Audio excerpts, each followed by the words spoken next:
Histoire de l'univers, verset 5. Car Dieu a tant aimé le monde, qu'il a donné son Fils unique, afin que quiconque croit en lui, ne périsse point, mais qu'il ait la vie éternelle. Jean 3 verset 16. Aussi fou que puissent paraître les événements passés et présents, Dieu a toujours eu un plan. Celui qui a formé les nébuleuses et les neutrons, celui qui a conçu les monts et les mouettes sera celui qui remettra de l'ordre dans ce désordre. Dieu nous a donné un entreaperçu de son plan tout au début, dans Genèse 3 verset 15 et il l'a dévoilé petit à petit tout au long de l'Ancien Testament. Un descendant futur d'Adam viendrait combattre Satan, qui fut le tentateur dans le jardin d'Éden, et mettre le péché et la mort à genoux.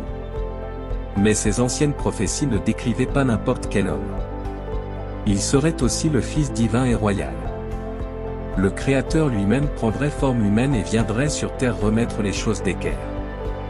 Imaginez-vous. Le Fils de Dieu, appelé Jésus, n'a pas programmé une énorme invasion. Il n'a pas fait une entrée remarquée. Il est venu dans une petite ville sans poids politique. Et ensuite, il a grandi dans un petit village perdu, appelé Nazareth. Mais quelle vie! Jésus a accompli ce qu'Adam ne pouvait faire. Il a vécu une vie en complète obéissance à son Père céleste, et a communiqué le message, que Dieu s'emparerait un jour de la malédiction, la broierait entre ses mains et la jetterait au loin. Il a même donné des exemples en guérissant des malades, en nourrissant des foules énormes et en ressuscitant des morts, du style mort depuis 4 jours et en pestant, puis debout et sortant à pied de la tombe.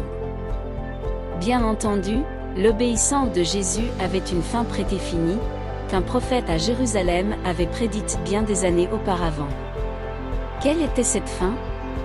La mort. Allons plus loin. Jésus est venu partager la bonne nouvelle, pour libérer les gens, chercher et sauver ceux qui sont perdus. Nous en parlerons davantage dans la prochaine vidéo.